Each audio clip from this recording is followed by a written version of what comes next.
Yeah, I know, I'm late to the party, but that's because this shoe was impossible to get. And in today's video, we're gonna find out if the brand new Travis Scott Air Jordan 1 Low Reverse Mocha is worth the hype, but more importantly, worth the resale price. What's up everybody, I'm Seth Fowler, and today I'm reviewing the recently released Travis Scott Air Jordan 1 Low Reverse Mocha.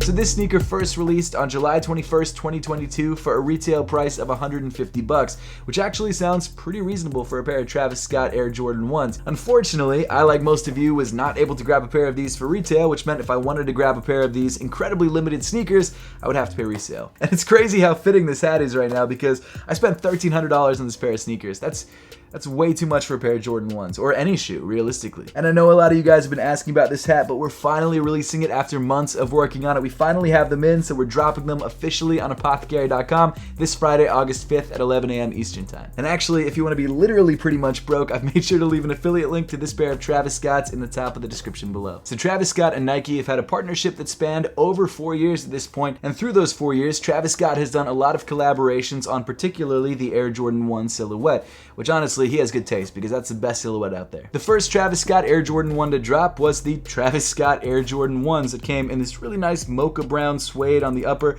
accented by this very clean white tumbled leather. Now back in 2019 when this shoe first dropped, there wasn't a lot of brown Air Jordan 1s, at least not popular brown Air Jordan 1s. But since this release, not only have brown Air Jordan 1s become incredibly popular, but Travis Scott has also released quite a few variations on the brown Air Jordan 1s. And his most recent release, the Travis Scott Air Jordan 1 Low Reverse Mochas, is just the latest example of that. Now I've got to say, and this is just totally my own personal opinion, so don't get mad at me in the comment section down below, but while I think this shoe is great, I love the color blocking, I love the materials, I love pretty much everything about this shoe, I don't think this is the best Travis Scott collaboration. Personally, I think it's a triple collaboration between Fragment, Travis Scott, and Jordan Brand, specifically on the Air Jordan 1 Lows. This shoe is just so clean, I wear this shoe all the time, and yes, I guess that the reason that I love this shoe could be because I missed out on the Fragment Air Jordan 1s from a couple years back, but whatever the case may be, this shoe is awesome and it is by far my favorite Travis Scott Jordan. That said, this is still a great colorway. It's definitely up there in like the top 3 or top 4 Travis Scott collaborations for me, and it's definitely a shoe that I was really excited about before the release, and then after spending $1,300 on it, I still like it, but I don't know if I'm as excited as I was. But before we get any farther into the shoe though, let's first take a look at the box, especially because this box was a very expensive box. The entire exterior of the box seems to come in this really glossy cream color, accented by this matte brown on the Nike logos, both on the top of the box and on the sides of the box. And for whatever reason, Nike and Travis Scott decided not to give this box a sleeve like the Fragment Travis Scott Air Jordan 1 Lows. That might have just been a special thing for that particular box, but I wouldn't have minded it on all of the other Travis Scott collabs. I feel like it was a nice little extra touch. And I've got to say that the box also feels a lot beefier than a standard Air Jordan 1 box. It feels like it's reinforced, or it's just like a thicker cardboard on the bottom half of the box. But getting to the size tag of the shoe, the official name of this shoe is Air Jordan 1 Low OG SP. The official colorway is Sail University Red Ridge Rock, and I grabbed a size 9, which is my true size. One last thing I want to show you guys before we move on from the box, and I'm sure a lot of you guys know what this is, but inside the box you've got this really nice pink paper with the Cactus Jack branding, the Nike Air branding, the Jordan Brand branding. It all looks so clean inside the box, and the pink just ties in so nicely with this cream color. This box just kind of reminds me of Neapolitan ice cream. It's really nice. I wish you got a set of pink laces in the box, but unfortunately you don't. We'll get to those a little bit later on in the video. So getting into the materials that make up this Travis Scott Air Jordan 1 Low, around the mud guard of the shoe you've got this really nice white tumbled leather that actually looks a little bit thicker than your standard Air Jordan 1 Low leather.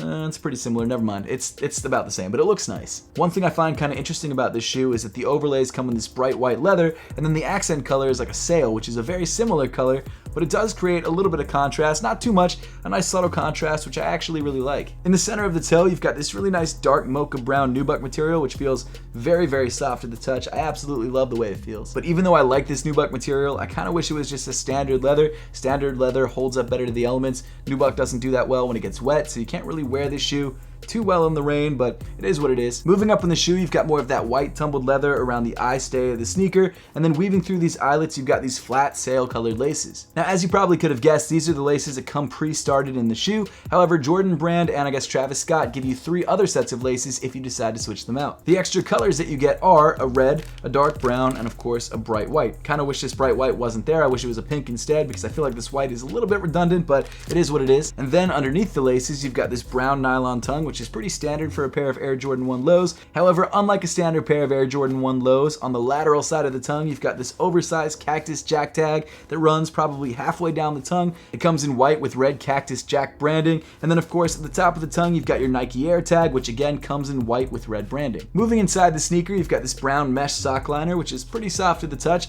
Obviously not as well padded as a pair of Air Jordan 1 highs, but that's just because there's a lot less room for padding. Then rounding off the inside of the shoe, you've got two brown insoles. The left insole has the Jumpman printed on the heel in red, with the Cactus Jack branding printed on the midfoot in white. And then the right insole has Travis Scott's name printed in these white squares. As far as sizing and fit, the Travis Scott Air Jordan 1 Low Reverse Mochas do fit pretty much like every other pair of Air Jordan 1 lows. In my opinion, these fit true to size, and that's the way that I grabbed my pair, and I'm super happy with the sizing. For you though, it might be something different. One complaint that I could see some people having is that these shoes do seem to run a little bit narrow, so if you have wider feet, maybe go up half a size, but other than that, I think you should be fine going true to size. However, if you've never tried on a pair of Jordan 1s before, make sure to try on a pair of Air Jordan 1 lows just to make sure that you're grabbing the right size for you before you spend like $1,200 on a pair of Travis Scotts. Also, I don't know if you noticed, but in the on-foot portions of this video, I'm rocking the brand new APTHCRY Checkerboard socks. I think they go perfectly with the Reverse Mochas, and if you guys want to grab those socks or any of the other colors that we dropped as part of the Checkerboard collection,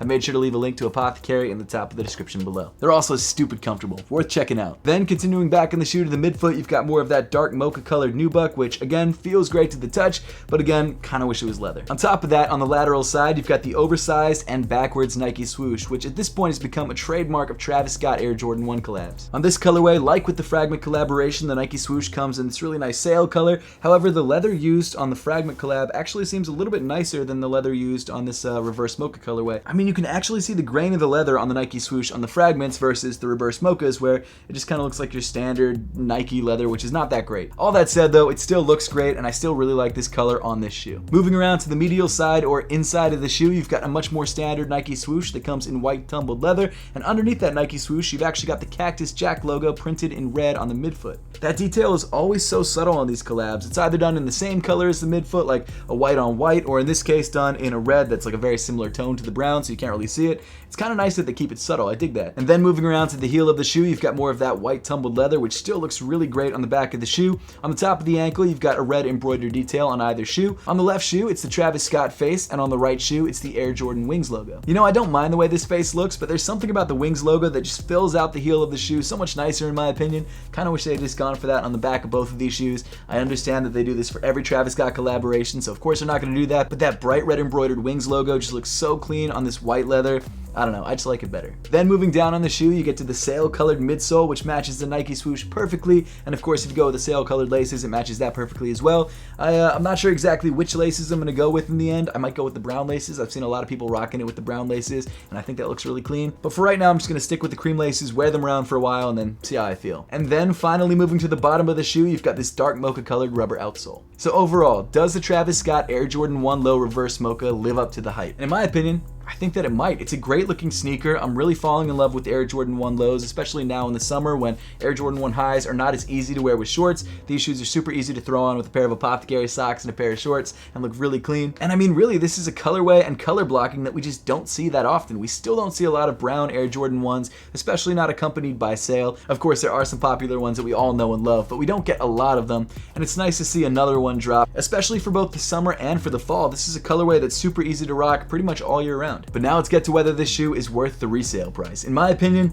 absolutely not. There are not a lot of shoes out there that I think are worth $1,300, and as great of a shoe as this sneaker is, I just don't think the colorway warrants $1,300. I mean, even since I bought this shoe, the resale price has already dropped a couple $100. I think it's down to like $1,100 right now. I'm kind of hoping that it drops even more so that more people can grab it, but no matter what, it's still going to be an expensive sneaker, and honestly, unless you got this shoe for retail or you can find it for a really great price, it's just too expensive. But hey, that's just my own opinion. You all can do whatever you guys would like. But that pretty much wraps up the entire review for today. Now, I would love to know your thoughts on the Travis Scott Air Jordan 1 Low Reverse Mochas. Whether you grabbed a pair for retail, whether you don't want to spend the money on a pair, make sure to let me know your thoughts in the comment section down below. And as always, thank you so much for watching. Make sure to subscribe if you haven't yet, and I'll see you all in the next one.